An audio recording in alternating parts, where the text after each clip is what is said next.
Hey guys, and welcome to my lag switch setup tutorial. What you're going to need is a laptop and your lag switch. This is funny.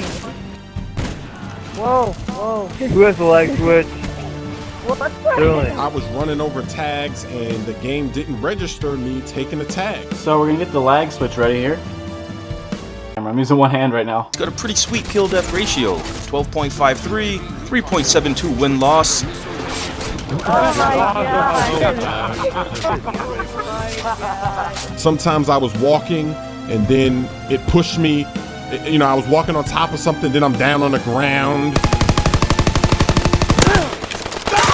Imagine this, it's late 2010, you've been waiting for the weekend so you can finally kick back and play some Call of Duty Black Ops with the boys, but while you're waiting for your friend's parents to go to sleep so your friend can sneak back onto the Xbox so you guys can play zombies until 4 o'clock in the morning, you get an invite from someone who goes to your school but you don't really know them, but they're on your friends list just because you kind of know them in real life. Curiously, you join and you realize you just been challenged to a sniper's one-on-one match on Nuketown. No problem, you've been training for this. The game starts off, you pop off with a couple of kills right away, but then as you're approaching to get another kill around the halfway point in the game, something weird happens. What seemed like a perfect shot doesn't register, and then all of a sudden you're lagging, and that's when you realized, of course, Keith is lag switching. Cheating in first-person shooter games has existed as long as first-person shooter games have existed. Back in the day, people would standby switch in Halo 2, and other people would take things a step further, creating actual lag switches for their Call of Duty games to get an unfair advantage. Essentially, by cutting open an Ethernet cable that plugs into your router and wiring it with a light switch, which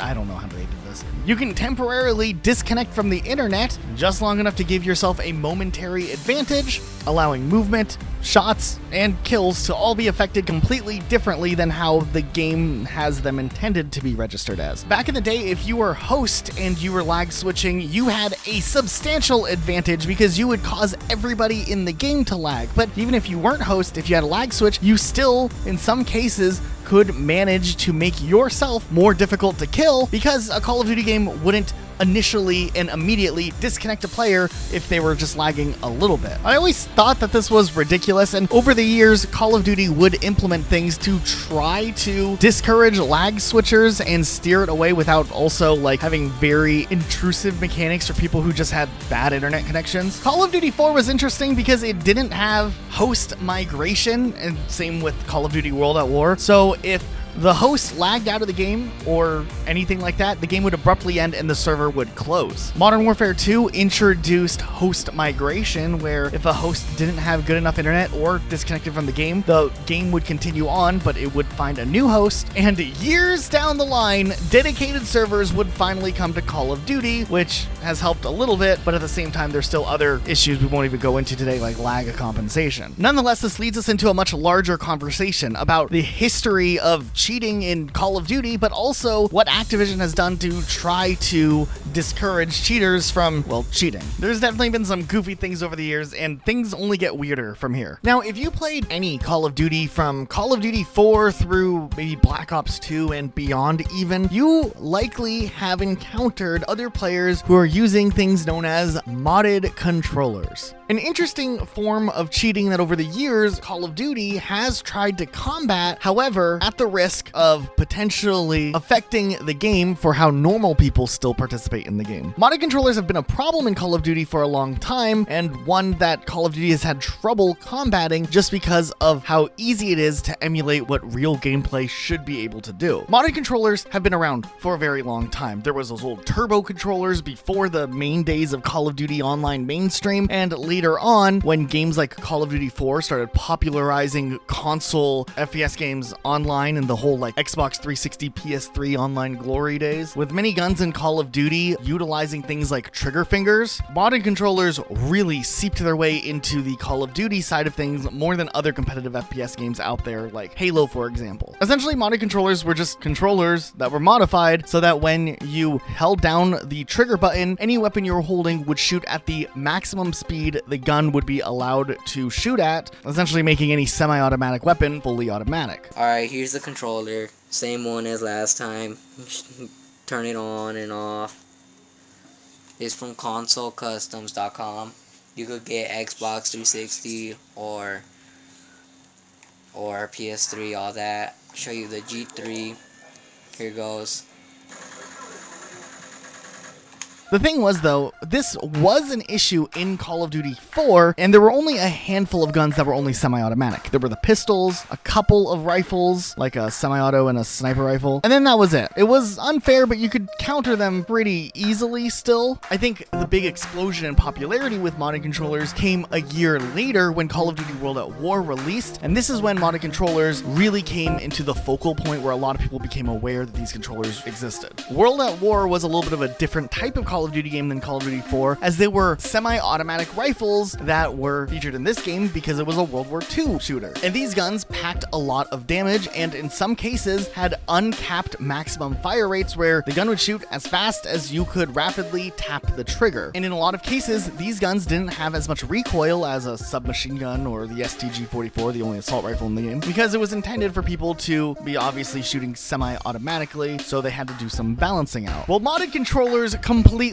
shredded the Call of Duty World at War multiplayer experience for a while. There was a time period I remember vividly where you couldn't get into a game of Call of Duty World at War without having at least one or two people with a modded controller just shooting the Gavir or the carbine like it was nothing. This is also during a time where there was just a general rise in more peripherals for video games like this, like FPS shooters, like Turtle Beach headsets were starting to become more requested for Xbox players. People were ditching the old flimsy headset they got day one and were picking up like more serious headsets that were compatible with the Xbox 360. And at the same time, with so many people with modded Xbox controllers out there, I think a lot of kids and other people who are playing World at War maybe were just in the mindset of, well, if you can't beat them, join them. And I do think modded controllers didn't have like the stigma of cheating the same way that maybe they would nowadays when it's very obvious that you're getting an unfair advantage. It was more just, hey, like, you gotta play with the best stuff that's out there, and these controllers are the best because of this. I never owned a modded controller for Call of Duty World at War, and it wasn't because I was morally against it or on the moral high ground. I just was 14 and didn't have money. But it became so commonplace, it was just a part of the game. Matter of fact, a lot of people started adjusting their normal playstyles to try to shoot semi-automatic guns as quickly as they could with, you know, their normal trigger finger to try to keep up with those players who had modded controllers. And in a lot of ways, you could counter them. Lots of people who I kill in matches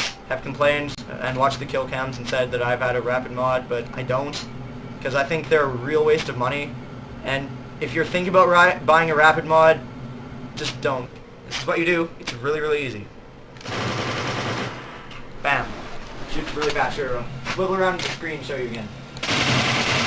With Call of Duty World at War, we would see Call of Duty itself start to take a little bit of action against trying to mitigate the abuse of fully automatic rapid fire mods for controllers, but a lot of the time it didn't really work out all that well. There were multiple patches over the course of Call of Duty World at War's life where they would put restrictions on how quickly you could fire your weapon in an attempt to break the rapid fire mods that were out there, but just plugging the controller into a computer and downloading the new firmware from the people that were making the modded controllers and selling them for a very big profit. Within a day or so, the controllers would be back online, running again, adjusted for whatever the new maximum amount of fire rate would be. There were brands that were coming out of the woodworks, essentially just becoming a company that would sell these modified controllers, some that are still around to this day. And it is interesting, if you go back and play Call of Duty World at War now, and you try to shoot your semi-automatic weapon as quickly as you can, you will notice that your firing will be interrupted with inputs that are just ghosted and don't actually shoot, because this was an implementation added to try to mitigate these rapid fire mods without fully affecting the player base who might just have a naturally fast trigger finger. These rapid fire mods would continue to exist after World at War's existence as well, going into Modern Warfare 2, where people would utilize weapons like the FAL or the EBR to just try to shoot as fast as possible. Even the Barrett 50 cal, oh my god. This is just my hunch, but I feel like Treyarch after World at War did work on trying to stop rapid fire controllers a little bit more with Call of Duty Black Ops 1. Matter of fact, Call of Duty Black Ops 1 did a lot of interesting things to try to funnel different types of gameplay styles into like a more specific specific way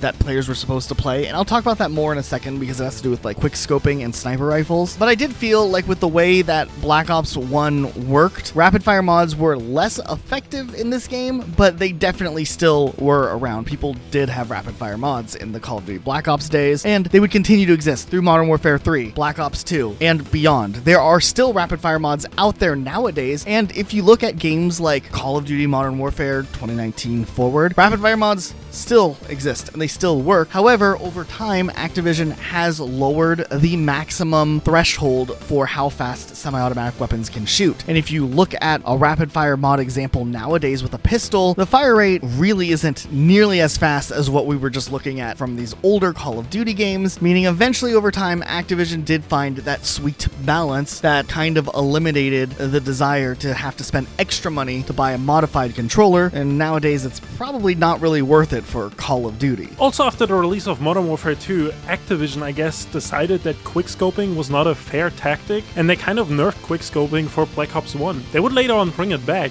but in Black Ops 1 it was really hard to quickscope, almost impossible. So maybe at the time they decided that it was kind of unfair and, you know, almost like cheating to quickscope, which, I don't know, such a weird decision. Or maybe it was more of a game balancing decision, but it always seemed weird to me that they completely got rid of quickscoping and then brought it back like a game after. Also, another set of cheating that essentially really was popularized in Call of Duty 4, but had existed in previous Call of Duty games. Don't get the wrong idea. Call of Duty 3 had its own slew of issues. Breaking out of the map in multiplayer matches. This was like a whole sub-genre in Call of Duty, I feel like, where for a long time, every time a new trick spot would be discovered, players would flock to it and it would become the meta for a while, where people would want to get into the trick spot where they could have an advantage against other players. Now, this one's tricky because it's like, is it cheating? It is allowed in the game, right? You're not using any like external systems. You're just abusing like a hole in the game, right? And man, were some of those spots really fun to try to learn how to do in private matches. I know Call of Duty 4 had the famous elevator glitches, and there were a lot of spots you could jump out of bounds in the old school game mode where you could jump up and like get out of bounds and whatnot. And that was popular for games like Michael Myers. And I think it was fine really in private matches. I don't think there's any question if like people want to glitch around and do private matches and get out of bounds. That's cool. In World at War, there were a couple of interesting elevator glitches. Like you could go on this door on Asylum and get up on top of the rooftops, and that was a huge unfair advantage. And that one eventually did get patched out of the game, along with another one on Castle where you could like use a bipod to drop underneath the map and shoot up at people, which also was pretty unfair. But then there were some spots in some of these games that were trick spots, but they were allowed. They were intended, like getting on the roof on Castle, totally okay. Going under the map, probably not. They were still tricky to get up in these places, like up on the roof, but if you got up there, you were then rewarded with a pretty decent vantage point. I feel like these glitches were a little bit more of an issue in the older Call of Duty games when the patch cycle was much slower. After World at War, starting with Modern Warfare 2 really, things would get updated a lot quicker and would increasingly get updated faster and patch out of the game faster and faster with new Call of Duty games that would release. I remember Modern Warfare 2's DLC Fuel had this giant rock that you could glitch inside of, and you could shoot out at other people and get kills, but they couldn't shoot in and get you, which, whew, this one was rough. It is cheating, 100%. It's just, would this be a bannable offense nowadays? I don't know. I don't know if like that's a fair thing to ban people for utilizing something that is built into the game. It's kind of like when players use like duplication glitches in other games. If you get banned for something that's like built into the game, I feel like that's a little bit weird. It should be the developer's responsibility to patch things out as soon as they arise. That is my opinion, and a soft opinion at best. So feel free to bring up a counterpoint because I could be swayed the other way on how I feel about that. I remember in the older Call of Duty games, before Call of Duty 4 even, there were other types of glitches to get out of the maps. You could use vehicles in COD 3 to get out of the maps. There was just a lot of little tricks that people were doing, and this has always kind of been a thing with Call of Duty where people can find trick spots and glitches. Even in the newest Call of Duty game, when Modern Warfare 3 released, there was a glitch on Terminal where you could do some crazy parkour and get up in the rafters and get out of bounds and get up on top of these roofs, and that was a pretty cool area to get to. I might have done it once or twice just because I was curious if it would let me get out of the map. It definitely worked, and it worked for 1 one day, and then it was patched. And there was also another one on sub base where you could put down this like deployable shield and climb up and run across like this thing, and you could get up on top of the roof over here. And another one that was patched relatively quickly as well. But it's interesting, they only patched up until this like invisible barrier up on getting on the roof. They're totally okay with you using the shield to get up on the wires here. Like that's not glitchy enough, I guess, to warrant them blocking off just getting on the roof. So then it falls into question. It's like, okay, if they're okay with part of it being in there, but just not the other part, where's the line on what fully is a glitch that you're supposed to do and you're not supposed to do, right? Now, if you're a long-term Call of Duty fan, there's a phrase that you may not have heard in a long time. JTAGed Xboxes. Back in the Call of Duty days, this was a big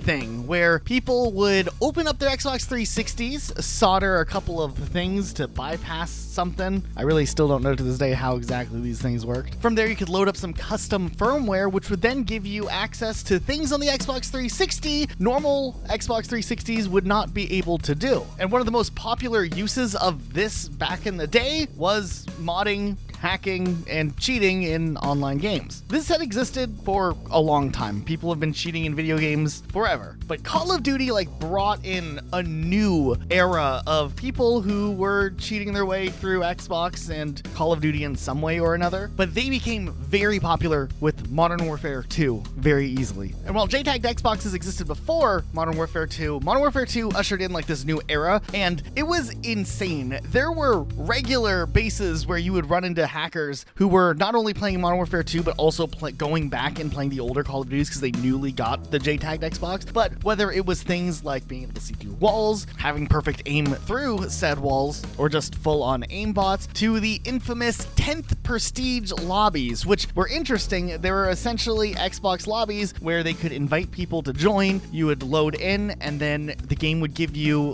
a huge amount of XP, instantly putting you up to 10th Prestige. And of course, was cheating, and also at the same time was kind of stupid because it defeated a lot of the point of the game's progression system. As a stupid 15-year-old, I had a friend who actually paid money to have someone with a JTAGed Xbox host a 10th Prestige lobby for Modern Warfare 2, and I was invited not realizing what it was, and then I was 10th Prestige afterwards, and I'll be honest, for a minute I thought it was really cool. I was kind of hyped, but it was not worth it because long term, Modern Warfare 2 felt so boring because there was nothing to do being max rank. There was nothing to work for, and you kind of had this stolen valor about having the 10th Prestige. But if you played any of the older Call of Duty games during this time where JTAGed and hacked Xboxes were becoming more and more prevalent, it actually started to become even harder to avoid. For instance, well after the Modern Warfare 2 era, I went back to play Call of Duty World at War Zombies, randomly match-made into a lobby that insta-put me at this fake 11th 0 prestige rank that my account's been stuck with ever since. Since I had already had this thing happen to me in Modern Warfare 2, I definitely didn't want my World at War account that I had legitimately grinded for a bunch of prestiges originally back in the day to get bricked with this prestige thing, but it was something that was completely unavoidable. And Call of Duty World at War and Call of Duty 4, being older Call of Duty games, slowly became more and more susceptible to different types of hacking as well, where you could just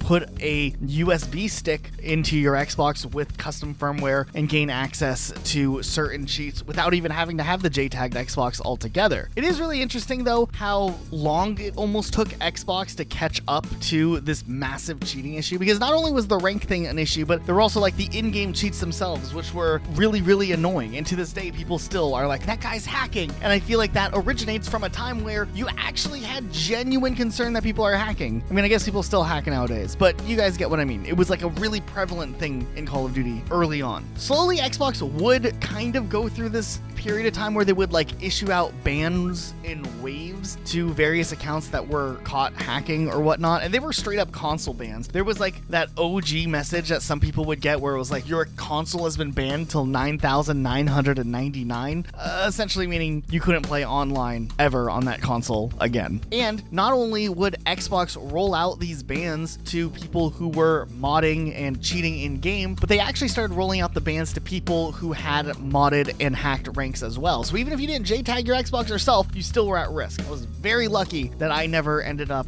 getting banned on my account, but people were definitely getting banned, especially if it was the newest Call of Duty at the moment. Now, if Modern Warfare 3 was the hot Call of Duty that was out at the time, and you were cheating in Modern Warfare 2 or Call of Duty Black Ops 1, chances of you getting caught was definitely a lot slimmer. I mean, for a while, World at War was just completely destroyed with different hackers all over the place. You couldn't join a lobby without seeing rainbow name tags and people straight up flying through the air for a long time. Xbox would continue to ban accounts, but the reason Xbox couldn't make a lot of progress against getting these cheaters off of Call of Duty early on was simply because of the fact that people who had JTAGged their Xboxes or purchased a JTAGged Xbox off of eBay could just straight up get around being banned, and there was nothing Xbox or Microsoft could really do at the time. The whole way that the Xbox Live system works is a little confusing, but essentially every single Xbox has something known as a key vault. It's built into the Xbox 360's firmware, and it's like a unique code that identifies the Xbox 360, and when a console gets banned, that specific code is flagged and it will be unable to log in and connect to Xbox Live. However, because people who have the JTAGged Xboxes are able to inject their own firmware and code into the Xbox, there was a method where you could change what your key vault ID essentially was. Using something called KV spoofing, it tricks the Xbox Live servers into thinking that the Xbox is legitimate, and it's definitely like an illegal process. But people with JTAGged Xboxes were able to replace their KVs, making it where they were just back online for maybe the cost of a couple of dollars buying a code. So within no time, really, these hackers would be back online until the next ban wave that may or may not actually catch them. Now, let's be clear here. I'm all for people modifying their existing video game consoles. As many of you know, I recently got a modded Xbox 360, and of course, I would never connect this online to cheat in a video game, which is where I think like the line gets crossed pretty easily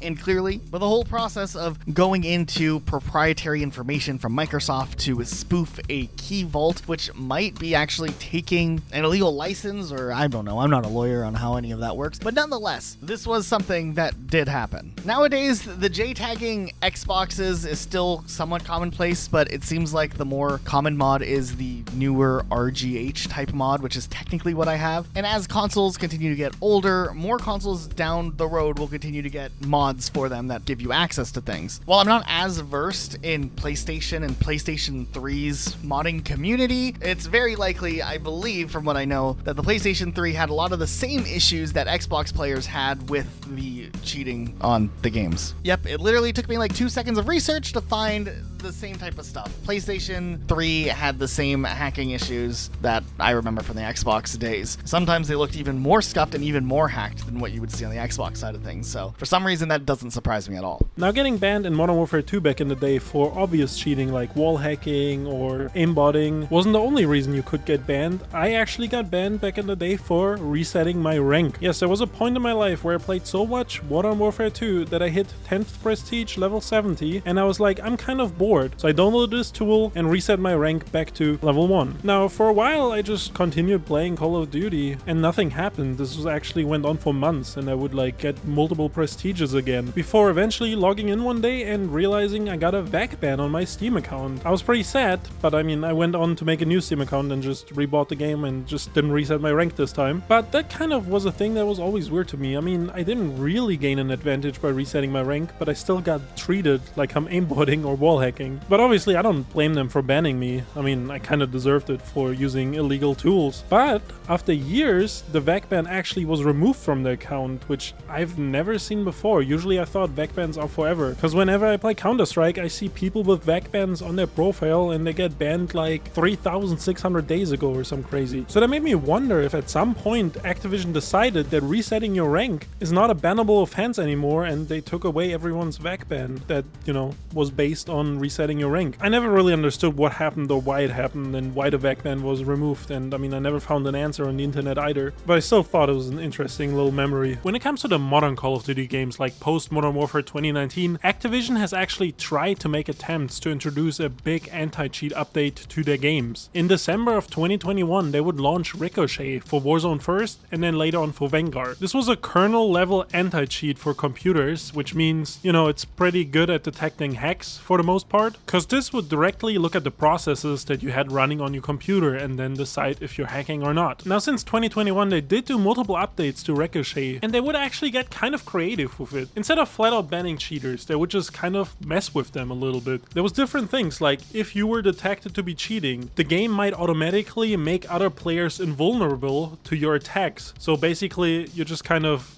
shooting people and they don't die. Or, even more hardcore, they would make enemy players invisible for the cheaters. They would even strip some of the cheaters of their weapons and they couldn't shoot at all anymore. Or, they would deploy like fake characters that weren't even actual players that would show up on the cheaters' screens, which that's some insane buffoonery. They would also start shadow banning people, which is a method to isolate suspected cheaters. So you're not full on labeled a cheater, but you're kind of suspicious, so you get shadow banned, which I don't even know what you have to do to get that. And you would automatically be put in other lobbies with cheaters in them, which I've seen a lot of people say they weren't cheating and they just get shadow banned for no reason at all, and then they get put into these cheater lobbies where they don't stand any chance because they're not actually cheating, but the other players in the cheater lobby are cheating. So I can't verify how true these claims are, but I've seen multiple people complain about this, so it seems like it might not fully work. But I mean, by having these cheater lobbies, they are kind of quarantining off these cheaters, and instead of banning them where they would just go on and make a new account, they are probably more likely to stay and play in the cheater lobbies without even realizing it, and they don't impact actual players that are just trying to play Call of Duty fairly. Also, I think the modern Call of Duties have more report options overall, and I mean, on paper this all sounds nice, but honestly I kind of believe it doesn't work that well. I still feel like over the last couple Call of Duties I encountered a regular amount of cheaters in my games. Maybe I've just been unlucky, but to me it felt like Ricochet didn't really have an impact on the cheating population in Call of Duty, and that kind of, together with the fact that they really tried promoting Ricochet when it came out, like as this big new change for Call of Duty overall, it to me just seemed like it was more propaganda than actual tool that would improve the game's quality. But I mean, I could be proven wrong if they keep updating Ricochet and if they actually improve it and make it better. But it's really hard because constantly cheat makers are trying to improve their cheats as well to get around, the anti-cheats that the game developers put in. Which brings me to another technique that they actually been trying in the last couple years, and that is straight up suing the cheat makers. Just earlier this year, Activision was actually awarded $14.5 million in a Call of Duty cheating lawsuit. Now, this is kind of an interesting technique because this is straight up going after the people making these cheats, and I feel like $14.5 million, that hurts pretty bad, and they're probably never gonna make any more cheats. I'm actually a big fan of just going after the cheat makers because I think that makes the most sense. If they can't be distributed, then people can't cheat, because most people that cheat are not able to create a cheat on their own. They just pay like some website and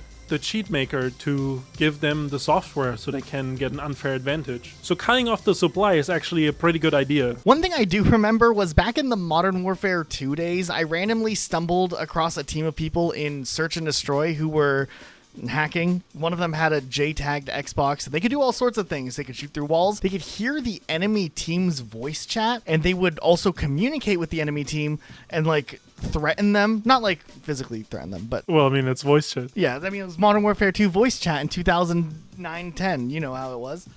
It was the Wild Wild West. The Wild Wild West. But it was interesting. I was out of like curiosity, I like stuck with these guys for a minute, and they were like selling the JTAG infection mod where like you could see through walls and stuff because they could give it to you. And I thought that was interesting, but there was one catch. First of all, it was $50. Okay, I was just about to ask how much was it. $50? Okay. $50, and you couldn't turn your Xbox off. Ever? The way it worked, because I guess if you don't have a modded Xbox, you can't continuously do it.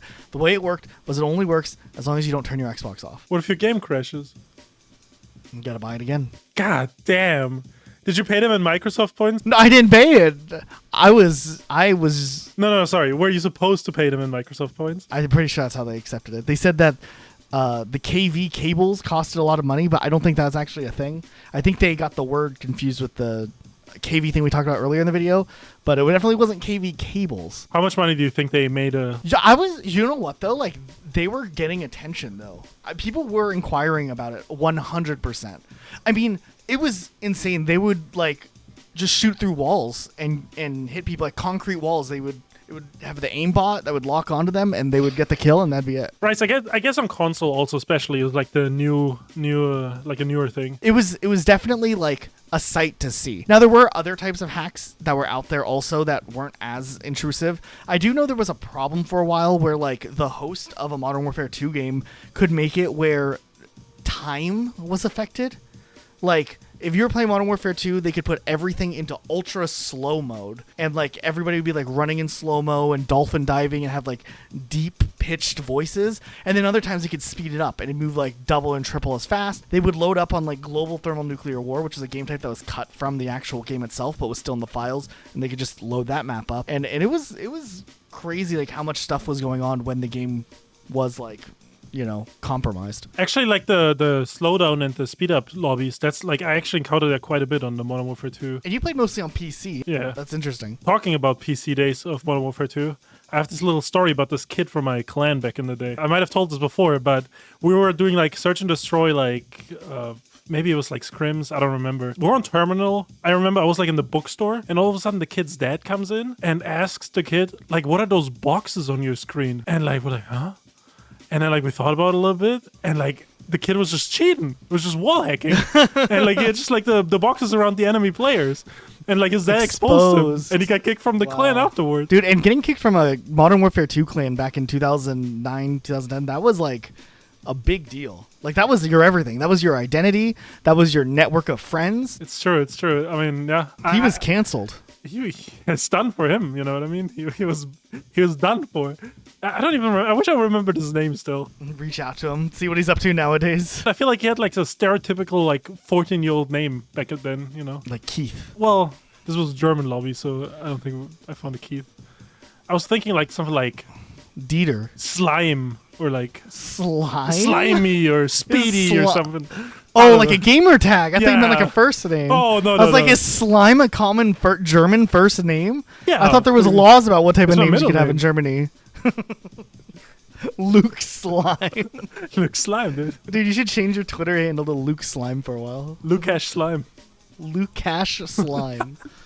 Oh my God. We're cooking now, dude. What's surprising to me is how long it took for Activision to really try to even do anything to combat a lot of the simple cheats that people would do back in the day. The fact that there wasn't even host migration until Modern Warfare 2 still blows my mind. I think it actually... We were playing Call of Duty 3 for the Ironclad thing, and wasn't there host migration in Call of Duty 3? I think so, yeah. We talked about this. We're like, why is there host migration in Call of Duty 3, but not in Call of Duty 4 or Call of Duty World at War? Like, what happened? And I guess the ranking system and the lobby system was different. The matchmaking system was different. So maybe along the way that feature got lost. But it is weird. And then Call of Duty Black Ops 1, if you were playing on PC, had a server browser. I think World at War had a server browser also. But Black Ops 1, I remember specifically having a server browser as opposed to Modern Warfare 2, which had matchmaking. And I think that was also interesting because by having a server browser, you could at least have a server that has like admins that can regulate like a lot of the people who come in and cheat and stuff, and it would make the gameplay at least a little bit better if you could catch them cheating. But then it's, you know, also what happens when the admins take a break from the game for a couple of months. That is true too, but I remember like playing on Battlefield servers, and if you reported someone for cheating and they were actually cheating, they would get kicked or banned like more often than not. So it did kind of work with the server hosting. The PC community was definitely interesting in that regard. As a console player, I always was kind of envious of that. Now that you mentioned Call of Duty 3, I thought of a little story again, right? We were playing Call of Duty 3, me and Elijah. There was a couple people in the lobby, and there was a cheater, and Elijah kept pocket mercying him. Oh my gosh. I was not pocket mercying the guy downs me, I look to my left, and Elijah's just like getting the guy back up. He's not a cheater. He's like a well-known Call of cheater. Duty 3 player. Okay. How did you meet him? How did you see him the first time? A guy came into your lobby and accused him of cheating. He's a well-known cheater. And He's not a well-known cheater. Play the clip of the video for context first. Just play it right here. Then another player connects. We're all on the same team at this point. And this guy who joined first, I don't know how to say this name, immediately starts complaining about this guy who had just joined in the game. Fuck like this, I want to cheat. It makes me so great. Apparently, he knows this guy from another game at some other point, and they have beef. Like, they don't like each other for some reason. So then they just start killing each other exclusively. Like, I'm not even being shot at anymore. They're just going strictly after each other. The dude who joined first said something along the lines of how that other guy is a cheater and he's seen him flying through the walls and how he would go anywhere on the map that he wanted. I don't know. They started like noob tubing each other. Now, here's the thing. That guy, Connor Roy, actually is like a really regular Call of Duty 3 player. He played it back in the day, I assume, and never put it down again, and got really good over the years. And he uploads these crazy clips of him doing crazy things. One day he was in our game, and he had like 100 kills over a 1 hour long lobby because we were running around just looking at map stuff. And Luke was getting mad and salty that I revived him one time as the medic class. Yeah. One time! And he says I'm pocket mercying a cheater. Yeah. I saw it with my own eyes. I saw it with my own eyes. I was not pocket mercying a cheater. Now, I also find it interesting that even in newer Call of Duty games, they never were fully able to like get past the rapid fire stuff with controllers and whatnot. Like, I remember the controller industry was like blowing up. There were so many like custom controllers back in the Xbox 360 days. Like, some controllers you could have would like have like bullets as the buttons and like all these different colors, and it was like the rise of RGB, of course. And when Xbox One came around, I thought for sure like the next generation would have some sort of method to, you know, snuff out some of the very obvious cheating that people would do. But still, rapid fire mods are still a thing in games nowadays. Call of Duty's gotten better because they have like new caps on how fast you can shoot, but they're still a thing that people use. And there's other things, there's worse things out there. There's Zim, right? Which depending on how you use them, I mean, we could go down that rabbit hole or avoid it. But put all the simmers in jail is my opinion. If a game supports mouse and keyboard, then you can play it. But if you're using Zim to get an unfair advantage against players where there isn't mouse and keyboard, or to get like the recoil control that is in where you input the exact downward script so that your recoil is completely controlled perfectly by a bot, I mean, it's cheating. Like, it's the same thing. I don't know. I know some people out there really defend it, but I don't know if there's really any defense for it. Whoever defends it, I'll fight you. In a boxing match or in Minecraft? Boxing match in Minecraft. A boxing match in Minecraft? They'll use Zim, dude. It won't be fair. You know, going back to the rapid fire things. Remember, and I brought this up earlier to you, but we played Apex Legends and you could like bind shooting to the mouse wheel, and then people had like the unlockable mouse wheel and it would just like spin so fast and you could just shoot like the marksman. If the game lets you do it, it's not cheating. Maybe. Right. I didn't think that was cheating because I like messed with it around myself, but it also didn't work that well. It honestly wasn't that worth it. How did you feel about glitching though? Where do you stand on that issue? Because I still haven't fully decided. Like, if there's a glitch that lets you get on top of a roof of a map, how do you draw the line? Because I mentioned that earlier in the video, right? Like, if they put a barrier at part of it and leave the other part as a cool spot you can go up to, like, how is a player supposed to know the differences? What is and isn't allowed? I mean, obviously you're not supposed to be in a rock. That's one way, but I have two immediate thoughts on this, right? Hate the game, not the player. You know, if they leave it in, it's not your fault. You discovered it and you're using it. It's their fault. And second one, if there's like a construction site and they don't fence it off and you walk in and you die, they get sued. You know what I mean? They're liable. Not you. You know, it's not their fault. You know what I mean? That's a good point. Okay, so there's the legality behind it in this regard, as in legal to the rules of Call of Duty and if you would get banned. But what about the ethics? Is it sportsmanlike? No. Not sportsmanlike. Not sportsmanlike. So if like we're in a private match 1v1 on Terminal before they patched out that glitch that I figured out in Modern Warfare 3 with the Modern Warfare 2 maps, and we're doing 1v1 with snipers and I climbed up there, would you think I was cheating? No, I wouldn't think it was cheating. I would just think it's unsportsmanlike. The code of honor violation. The Rocket Sloth code of conduct, dude. Okay, I do have another thing though with the unsportsmanlike thing.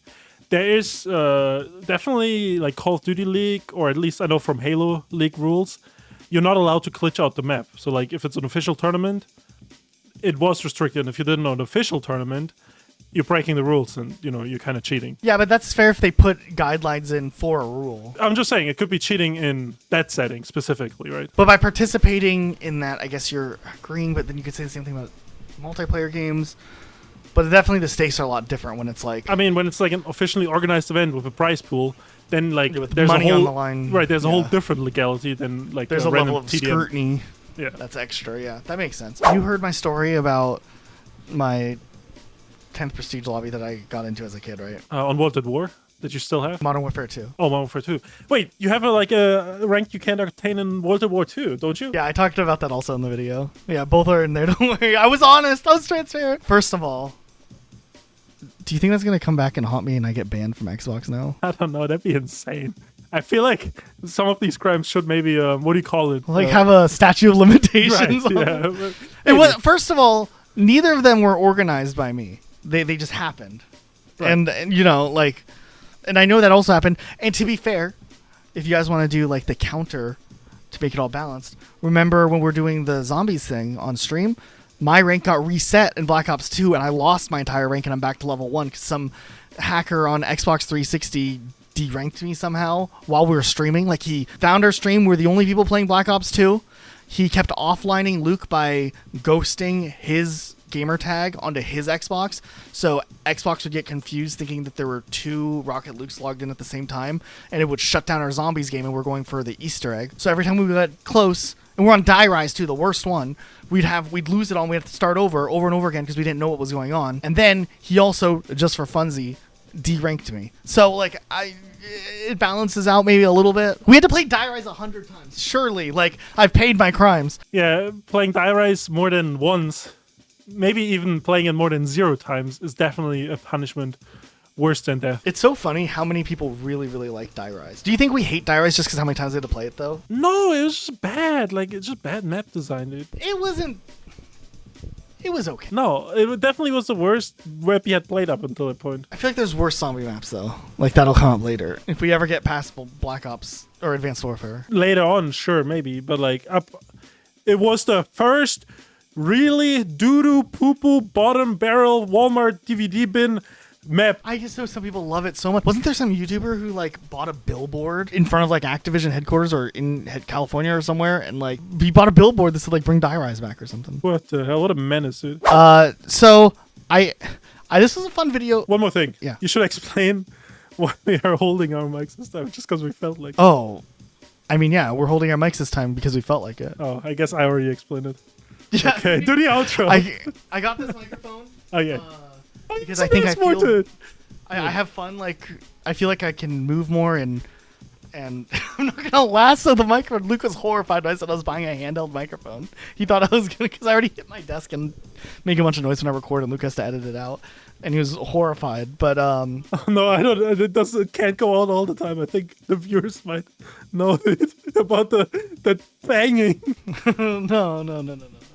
Well, this one has issues because like I'll get real quiet when I move the mic away and I keep talking, and I mean sometimes we try to fix it in post, but sometimes we just can't. Or I have the thing over it to make the pops and stuff not as bad, but sometimes I don't know, I have the mic too close and just like, yeah, no, this was a fun topic to go over and look at stuff. Yeah, very very nostalgic, to be honest, with seeing all the cheaters from back in the day. If you guys enjoyed this, leave a comment with any experiences that you remember from any cheaters in Call of Duty. It was a wild thing over the years. Also, a huge thank you to our patrons for supporting our channel and this project and stuff. If you guys want to support us, you can check out our Patreon. I did the math a while ago, Luke, and I was like, if someone pledges like $5, it pays for like 250 people at least who use AdBlock. So like that's just think about it. Like if you want to, carry 250 people on your back, use code RocketSlot to buy gamer subs, and that's it. Also, if you're watching this on Friday or Saturday, depending on when this goes out, there's a new cup drop from Gamer Subs, and you should check it out. They got a whole collection that dropped with it. Okay, this outro is going too long. Sorry. We gotta wrap it. We're out of time. I'm rapping. Okay. Make sure you guys are subscribed. Okay, bye. MC Lucas on the mic.